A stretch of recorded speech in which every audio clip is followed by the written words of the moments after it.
Estamos llegando al final de la predicación de la Epístola a los Efesios. El próximo domingo es el último sermón de esta serie que hemos iniciado en el mes de abril.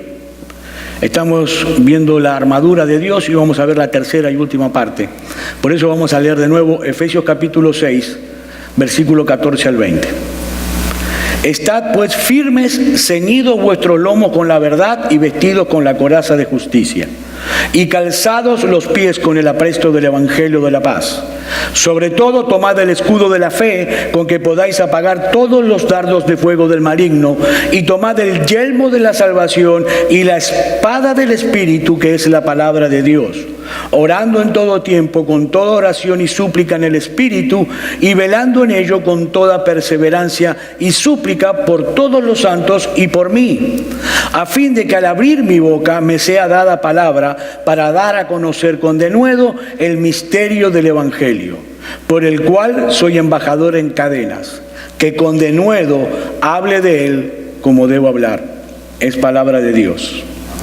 Mis hermanos, hemos llegado a la última de las piezas que forman la armadura de Dios. Hemos visto en mensajes anteriores, aquellos que nos siguen habitualmente, el cinto de la verdad, hemos visto la coraza de justicia, el calzado del apresto del Evangelio. La semana pasada vimos el escudo de la fe y el yelmo de la salvación, y hoy, en último lugar, veremos la espada del Espíritu. Y es interesante esta pieza de la armadura de Dios, porque es la única pieza de la armadura que sirve tanto para defendernos como para atacar.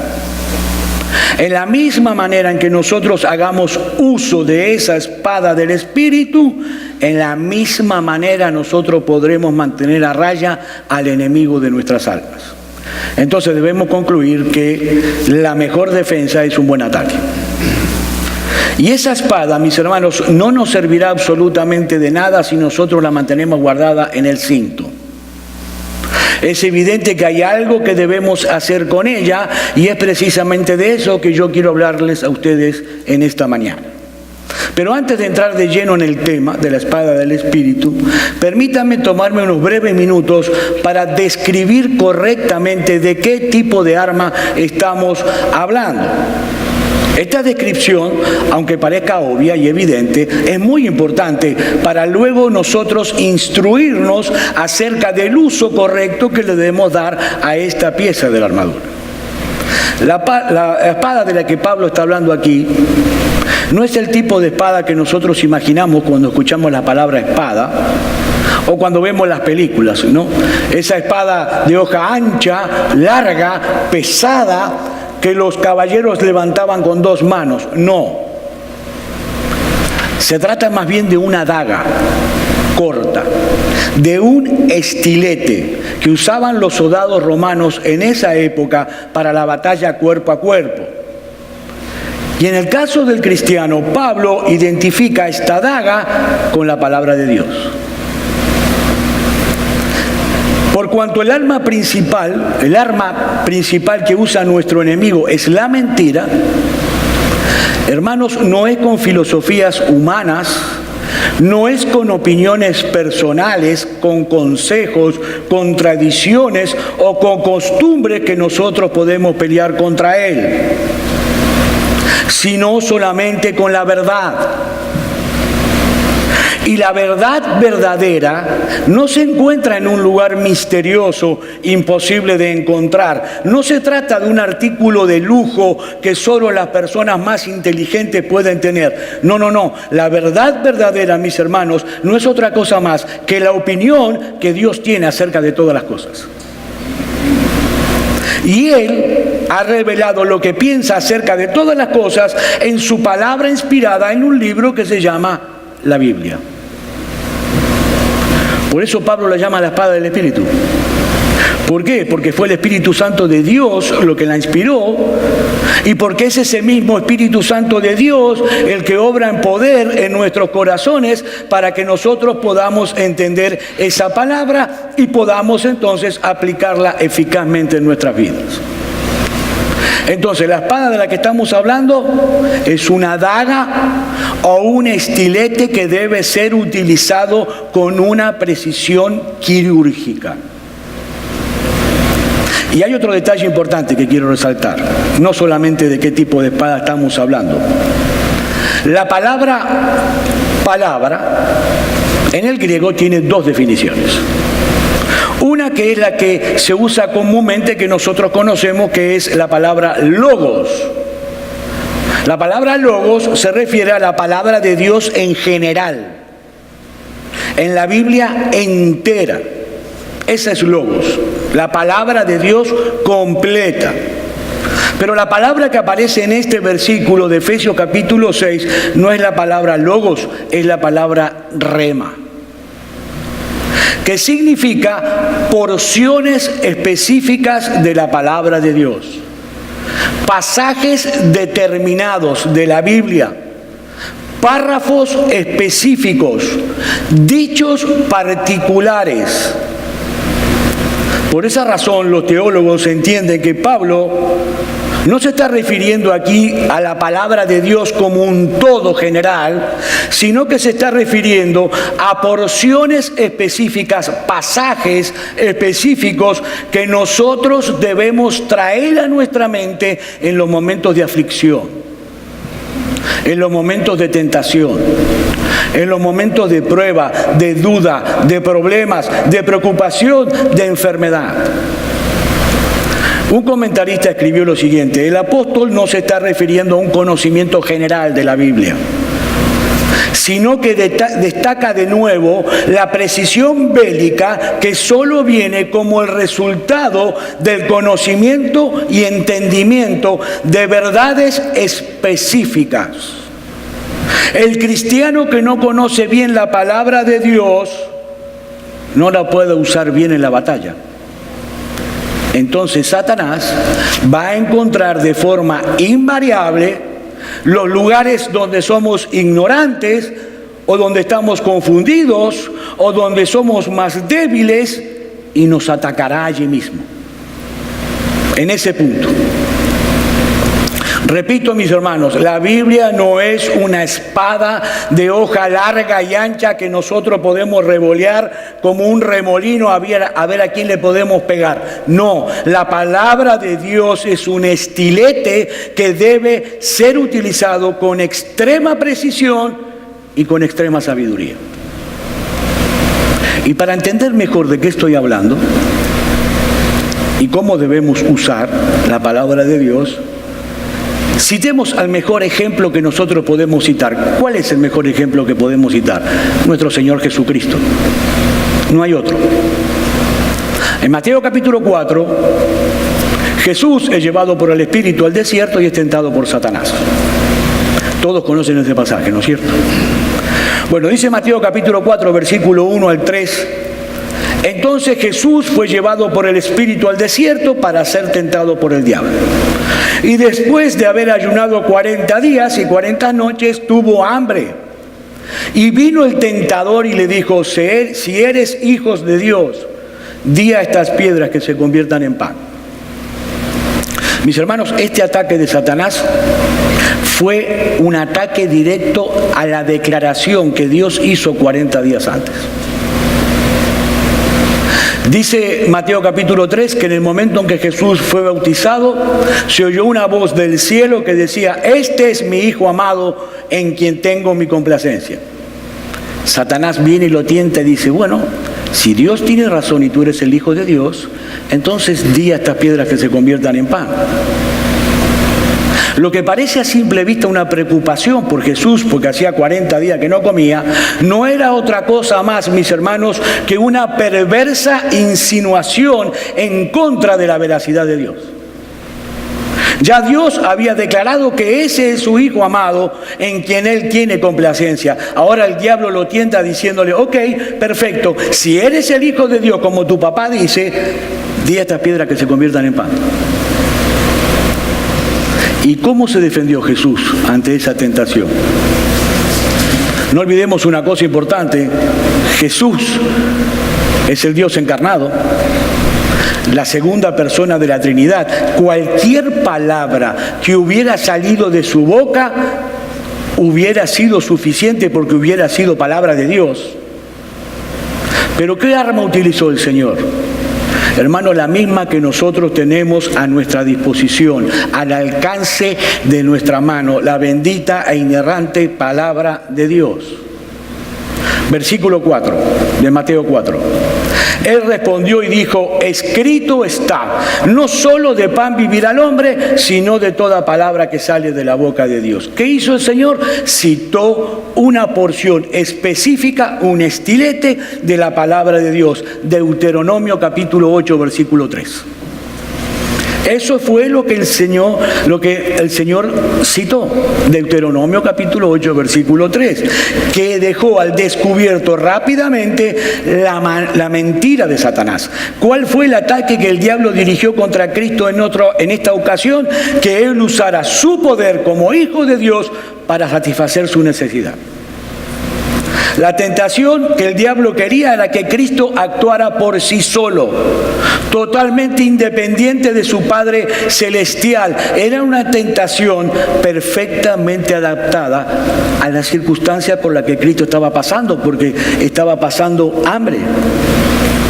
Pero el Señor se defendió con una porción de las Escrituras perfectamente apropiada para repeler esa tentación.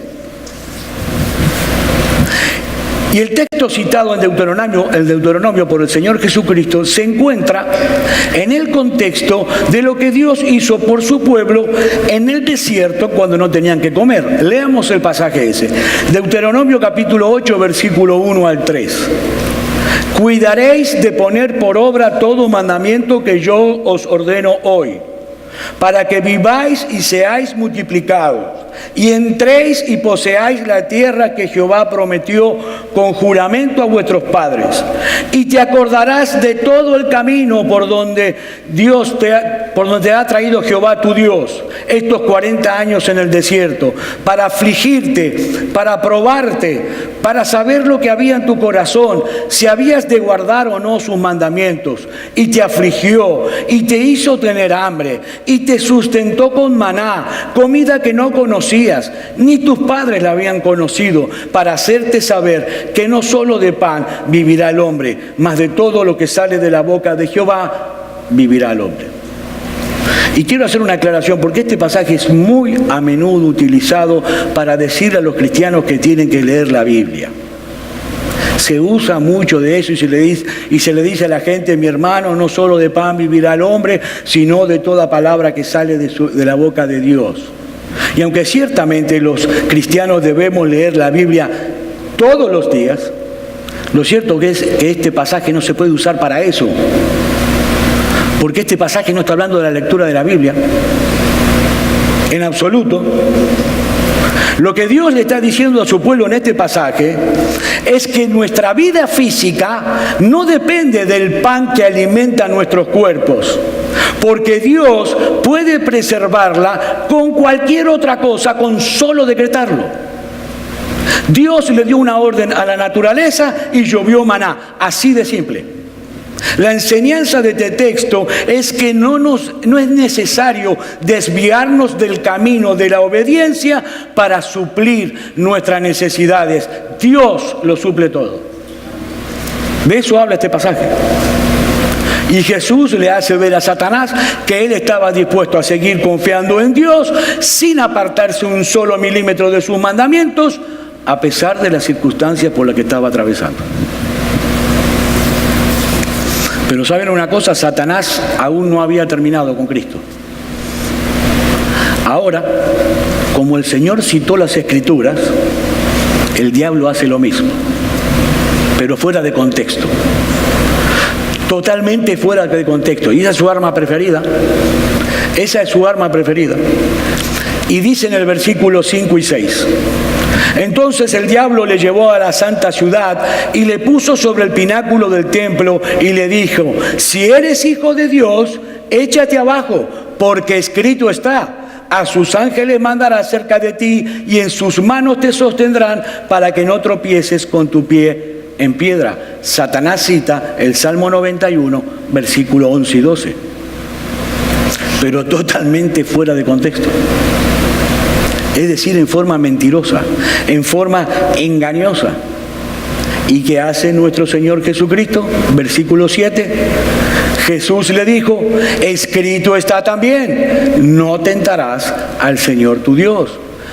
Jesucristo responde con Deuteronomio capítulo 6, versículo 16. Lo que hace Cristo aquí es sumamente importante, hermanos. Es interpretar las Escrituras con las Escrituras mismas. Y una vez más, la respuesta del Señor no pudo ser más atinada. Él le hace ver a Satanás que su responsabilidad no era probar a Dios, sino confiar en Él. Somos nosotros, hermanos, los que debemos ser probados para el fortalecimiento de nuestra fe. Pero Dios no tiene nada que probar porque es Dios. Él ya ha dado muestras más que suficientes de su poder, de su misericordia, de su sabiduría, de su soberanía, de su bondad.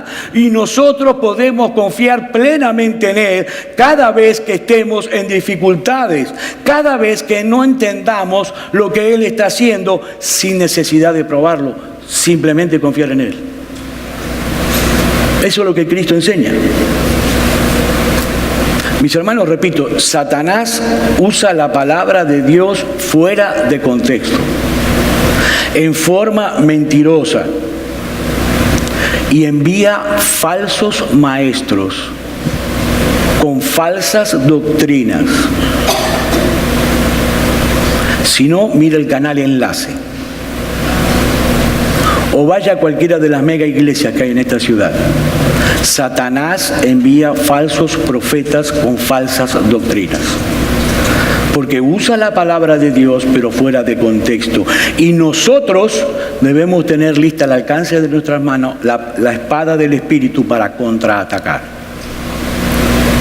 Cuidado con lo que oímos. Cuidado con lo que miramos por internet.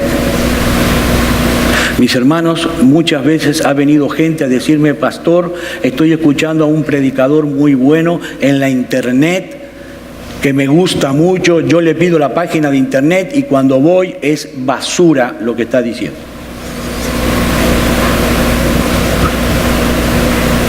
Satanás es homicida y mentiroso, seduce. Fíjese lo que escucha y a quién escucha y dónde lo escucha. Pero regresando a Cristo y a la tentación de Satanás, todavía quedaba un ataque más. Y en esta ocasión el diablo dejó ya de lado toda sutileza, toda finura, y le dice en los versículos 8 y 9, otra vez le llevó el diablo a un monte muy alto y le mostró todos los reinos del mundo y la gloria de ellos, y le dijo, todo esto te daré si postrado me adorares. Y Jesús le responde en el versículo 10. Entonces Jesús le dijo, vete, Satanás, porque Cristo está, al Señor tu Dios adorarás y solo a Él servirás. Mis hermanos, ¿ven cómo los ataques del diablo fueron específicos? Y cómo la defensa de Cristo fue citar porciones específicas de la palabra de Dios para defenderse. Ese es el método divino para luchar contra la tentación, mis hermanos. Eso es usar adecuadamente la espada del Espíritu. Lo que estoy diciendo es que no basta con tener un conocimiento general de la palabra de Dios. Si nosotros queremos realmente pelear adecuadamente esta guerra en la que estamos inmersos, querramos o no querramos, debemos conocer porciones específicas de la verdad de Dios revelada en su palabra, a la que podamos echar mano en medio de la prueba, en medio de la tentación, en medio de la aflicción, en medio del dolor y en medio de la enfermedad.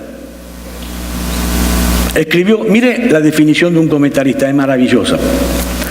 La Biblia es un arsenal de armas divinas, un laboratorio de medicinas infalibles, una mina de riquezas inextinguibles, un mapa de carreteras para todos los caminos, es una carta de navegación para todos los mares, es una cura de todas las enfermedades y un bálsamo para todas las heridas. Mis hermanos, qué tremendo tesoro tenemos nosotros en nuestras manos. al alcance de nuestras manos, aunque algunos ni siquiera la abren para leerla. ¡Qué tremendo tesoro! Pero si bien la Biblia es todo eso que dice este autor y muchísimo más, porque yo podría citar muchos calificativos más de la Biblia, lamentablemente no nos será de ninguna ayuda si nosotros no sabemos cómo usarla. No va a servir para nada. Por lo cual, en la última parte del mensaje, quiero darles a ustedes algunas instrucciones o algunos consejos para aprender correctamente a usar esta daga. En primer lugar, mis hermanos, es evidente, de acuerdo a lo que venimos diciendo, que debemos leerla en oración y tratar de entenderla. En primer lugar, las páginas de la Biblia no actúan en forma mágica, no, sino que es a través del entendimiento. Dice Jeremías capítulo 15, versículo 16, fueron halladas tus palabras y yo las comí. Y tu palabra me fue por gozo y por alegría de mi corazón, porque tu nombre se invocó sobre mí, oh Jehová de los ejércitos. Mis hermanos, así como nosotros debemos extraer los nutrientes que tienen los alimentos que ingerimos, triturándolo con nuestros dientes para luego tragarlos y hacerlos pasar por el aparato digestivo, así también tenemos que triturar la Biblia. Triturarla, leyéndola con atención, con concentración, en oración, haciéndole preguntas al texto que estamos leyendo. ¿Qué quiere decir el autor con lo que escribió aquí? ¿Cuál es el contexto de lo que él escribió? ¿Cómo puedo yo aplicarlo a mi vida práctica? En segundo lugar, no solo debemos leerla, sino que debemos meditar en ella y memorizarla. Memorizarla. Si vamos a hacer un uso adecuado de las Escrituras, debemos atesorarla entonces en el corazón. Tenemos que tenerla bien fresca en la memoria. Dice el Salmo 119, versículo 97, oh, cuánto amo yo tu ley. Todo el día es ella mi meditación. Y alguien puede pensar, bueno, pastor, pero el salmista no hacía otra cosa en todo el día. No tenía que trabajar, ni cuidar niños, ni hacer compras. Era un vago que estaba todo el día debajo del árbol, meditando en la palabra de Dios. Pero yo no me estoy refiriendo a eso, hermano. Me estoy refiriendo que se trata de mirar todas las cosas de nuestra vida con el mismo prisma de la palabra de Dios. Todo lo que nos sucede es pensar bíblicamente en todo momento y en todo lugar. Debemos crear el hábito de relacionar todo lo que nos pasa con la Biblia. Cada decisión que vamos a tomar, cada actitud que vamos a asumir, cómo criar a nuestros hijos, cómo ser un buen esposo, una buena esposa, un buen empleado, todo debemos medirlo con la verdad de Dios revelada en su palabra. Absolutamente todo. Mis hermanos, ¿qué es ejercer la fe? Ejercer la fe es pensar correctamente. ¿Y qué es pensar correctamente? Es muy simple, pensar como Dios piensa. Es simple. ¿Por qué hay muchos creyentes que pierden el gozo? ¿Por qué se dejan arropar por los problemas, por la adversidad, en medio de las pruebas, en medio de las dificultades de esta vida? ¿Por qué llenan sus corazones de amargura y de ansiedad? ¿Por qué? Porque pierden el foco. Porque no analizan las cosas conforme a la palabra de Dios, sino conforme al panorama que tienen alrededor. Y debo reconocer que es normal y es natural que inicialmente nuestros corazones ante un problema tienden a turbarse. Es natural, porque la fe no es un dispositivo que apretamos un botón y se dispara automáticamente, no. Pero el problema es cuando nos encontramos en medio de una situación apremiante, angustiante, y dejamos que la turbación o la amargura se apoderen completamente de nosotros. Y pensamos y actuamos como si no hubiera un Dios en los cielos que es soberano y que controla absolutamente todas las cosas que existen para la gloria de su nombre y el bien de su pueblo. Actuamos como si no hubiesen en las Escrituras promesas de las cuales nosotros podemos echar mano en un momento de dificultad. Como si no hubiese en la Biblia una dirección clara de cómo solucionar los conflictos personales o cómo manejar el afán y la ansiedad. Nos perdemos de foco. En tercer lugar, no solamente debemos leer, debemos meditar y debemos memorizar la palabra de Dios, sino que también, y esto es importante, hermano, debemos escuchar la palabra de Dios predicada fielmente, regularmente. No cuando podemos o cuando queremos, regularmente. Todo creyente verdadero debe ser miembro de una iglesia local. No es una opción, no es una posibilidad. Usted no puede ser un eterno visitante. Usted no puede ir de iglesia en iglesia, porque cuando Cristo lo rescata del hoyo, lo hace parte de un cuerpo. Y para ser parte de un cuerpo, debe ser miembro del cuerpo. Todo creyente debe ser miembro de una iglesia local. No es opcional. No es opcional. Y como es miembro de una iglesia local, una de sus obligaciones es asistir a esa iglesia cada primer día de la semana y escuchar la palabra de Dios predicada con sana doctrina. Pero no es solamente venir, sentarse y escuchar, sino debemos hacerlo con atención, con los 5 sentidos aquí y no en otro lado. Fíjense el énfasis que le pone a este tema el apóstol Pablo en Gálatas capítulo 3, versículo 2. Esto solo requiero saber de vosotros. ¿Recibisteis el Espíritu por las obras de la ley o por el oír con fe?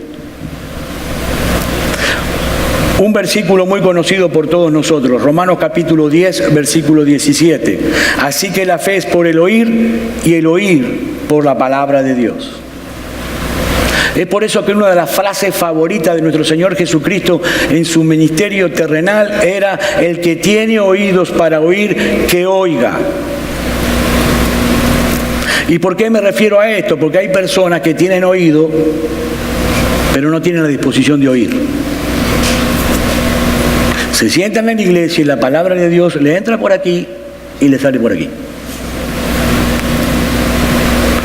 Si yo me parara ahí afuera cuando termina el servicio y le preguntara a todos de qué estuve hablando, me voy a llevar más de una sorpresa.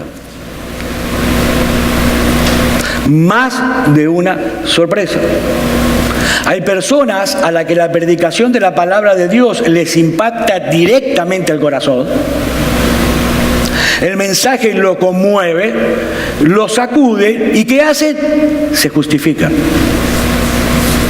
Ponen excusas. Lo que pasa es que el pastor no sabe por lo que yo estoy pasando. Es muy fácil para él subirse ahí, empezar a hablar y decir un montón de cosas porque él no sabe lo que yo estoy pasando. Mi hermano recibe la palabra de Dios sin justificaciones ni excusas. Sin justificaciones. Miren, hay predicadores que se parecen a... Ustedes vieron los tiradores de cuchillo, lanzadores de cuchillo en el circo.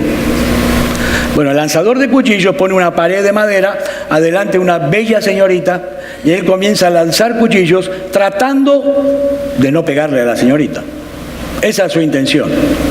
Bueno, yo no soy como los lanzadores de cuchillos. Mi intención es impactar con el cuchillo en el corazón de cada uno de ustedes todos los domingos. Y mi hermano, cuando ese cuchillo te impacte y te atraviese, por favor, no te defiendas, porque es la palabra de Dios penetrando en ti para sanarte, para restablecerte, para enseñarte y, si es necesario, para disciplinarte. No te defiendas, te lo ruego. Porque la misma es el estilete de Dios entrando en tu corazón. Y finalmente en el versículo 18 el apóstol Pablo nos dice que para poder estar firmes y luchando esa batalla debemos hacerlo ¿cómo? Orando en todo tiempo, con toda súplica en el Espíritu. Y debemos aclarar que la oración no es otra pieza más de la armadura de Dios. No, es el Espíritu en el cual nosotros debemos hacer uso de la armadura. Es decir, es la actividad que nosotros debemos estar envueltos continuamente para poder poner a trabajar todos los recursos que Dios nos ha provisto para pelear. Es la oración, mis hermanos. Todas nuestras luchas espirituales, todos nuestros conflictos, nuestros problemas, nuestras enfermedades, todo debe ser enfrentado en oración. Todo. La armadura del cristiano, repito, no actúa como algo mágico. La armadura en sí misma no tiene poder. Esa armadura es eficaz solo cuando la usamos en dependencia de Dios, en íntima comunión con Él, postrados en oración. Miren, algo anda muy mal cuando mi conocimiento teológico no camina a la par de mi vida de oración. Algo anda mal. Bueno, mis hermanos, hasta aquí. La semana que viene vamos a ver ya la salutación, terminamos. Hasta aquí el cuadro general que Pablo presenta en este capítulo acerca de la lucha del cristiano y la armadura que tenemos que usar en el combate. Pablo dice que debemos fortalecernos en el Señor y en el poder de su fuerza, pero que también debemos ser responsables nosotros en ponernos esa armadura pieza por pieza para poder luchar correctamente la batalla de la fe.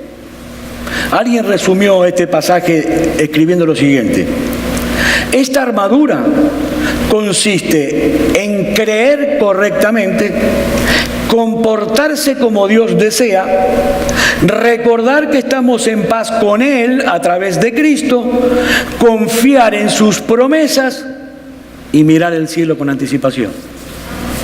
Esa es la armadura. En pocas palabras, llenar nuestras mentes con pensamientos de lo que Dios ha revelado a través de su palabra. Para poder permanecer firmes, debemos alimentar nuestras mentes.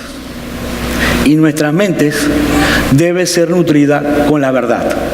Y la única verdad verdadera está en la Biblia. Es obvio que en este pasaje la mente ocupa un lugar preponderante en esta contienda, porque la mente es el cuartel general de los hombres. El que controla la mente, controla la vida. Por eso te pregunto en esta mañana, mi hermano, mi hermana, ¿qué está controlando tu mente hoy? ¿Qué es lo que está controlando tu mente hoy? ¿Sabes por qué? Porque si no es la palabra de Dios, hay alguna otra cosa que lo está haciendo. Y sea lo que sea que esté controlando tu mente hoy, es una mentira. Es un engaño, porque solo Dios es veraz, dice la Biblia. Todo lo que es contrario a lo que Dios dice en su palabra es necesariamente una mentira. Una mentira. Mi hermano, ¿estás alimentando tu mente con la palabra de Dios? ¿Se dan cuenta ahora lo importante que es el anuncio que yo di al comienzo? Mis hermanos, todos los viernes aquí a las 7:30 estudiamos la Biblia. Es clave y fundamental para su vida espiritual que usted esté sentado aquí. Clave. El año que viene vamos a volver a implementar la escuela dominical. Es importante que usted esté aquí. Para usted es importante que esté aquí. Yo no digo esto para fastidiarlos ni para molestarlos, no es mi intención que ustedes vivan constantemente en la iglesia, no, pero mis hermanos, entiéndanlo bien, si nosotros no estudiamos correctamente la palabra de Dios, seremos presa fácil de nuestro enemigo. Recuerden a Jesús en el desierto, es el ejemplo más claro. Trate de venir los viernes al estudio bíblico, a la escuela dominical cuando la haya. Y se lo vuelvo a repetir, porque hasta ahora nadie me ha dicho nada, pero se lo vuelvo a repetir. Si usted tiene un problema para venir los viernes, hable conmigo y yo voy a su casa y estudiamos la Biblia juntos. Me fascina estudiar la Biblia con los demás, me fascina. Y creo humildemente que puedo ayudarlo. Si usted no puede venir, hable conmigo, ponemos un día, una hora, y yo voy a su casa. O algún anciano u otro miembro de la congregación va a su casa y estudiamos la Biblia todos juntos. Y la pasamos bien, se lo puedo asegurar. Pero haga algo, mi hermano. Haga algo con su vida espiritual. Un sermón cada semana de 30 minutos no es suficiente. Créame, no es suficiente. Debemos llenarnos de la palabra de Dios, porque no existe ningún otro atajo, mi hermano, para salir victorioso de esta contienda. Debemos aprender a pensar bíblicamente y para eso necesitamos imperiosamente conocer la Biblia. Y eso requiere un esfuerzo de parte nuestra. Una responsabilidad, pero créame, es un esfuerzo que bien vale la pena. El que no está determinado a vivir conforme a la verdad de Dios, tampoco querrá conocerla. Pero mi hermano, el camino de la verdad es el único camino existente para una vida plena y bienaventurada. No hay otra manera. Dios se lo advirtió a su pueblo, Deuteronomio capítulo 32, versículo 45 al 47. Y acabó Moisés de recitar todas estas palabras a todo Israel y les dijo: aplicad a vuestro corazón a todas las palabras que yo os testifico hoy, para que la mandéis a vuestros hijos, a fin de que cuiden de cumplir todas las palabras de esta ley, porque no os es cosa vana, es vuestra vida. Y por medio de esta ley haréis prolongar vuestros días sobre la tierra a donde vais, pasando el Jordán para tomar posesión de ella. Mis hermanos, es mi oración en esta mañana que la verdad de Dios nos controle realmente a todos nosotros, a todos los que formamos parte de este ministerio, para que de esa manera podamos vivir como lo que somos, como verdaderos cristianos, como verdaderos hijos de Dios, para la gloria de su santo y bendito nombre. Y para aquellos que nos acompañan hoy sin Cristo, mi amigo, mira, esa armadura de la que estuvimos hablando y esos privilegios que los cristianos participamos, los participamos por haber creído en Cristo luego de escuchar su palabra, de haber venido a Él en arrepentimiento y fe. Y mi amigo, tú también en esta mañana has escuchado la verdad de la palabra de Dios, el evangelio de tu salvación. Tú también necesitas confiar únicamente en Cristo para la salvación de tu alma y para venir a disfrutar juntamente con nosotros de todos esos privilegios que hemos estado hablando. Y yo te pregunto, ¿por qué te empeñas en continuar viviendo en esclavitud, andando en las tinieblas, si el Redentor, el libertador de los hombres, ha sido presentado hoy delante de ti? Amigo, Cristo es un gran Salvador, poderoso y compasivo. Clama a Él por misericordia. Y recibe aquí y ahora ya el perdón de tus pecados y el don de la vida eterna. Mi amigo, ven a Cristo. Ven a la cruz. Quiera Dios que la gracia de Cristo alcance hoy a muchos en esta mañana aquí en este lugar, abriéndoles el entendimiento para que confíen hoy plenamente y exclusivamente en Él. Vamos a orar.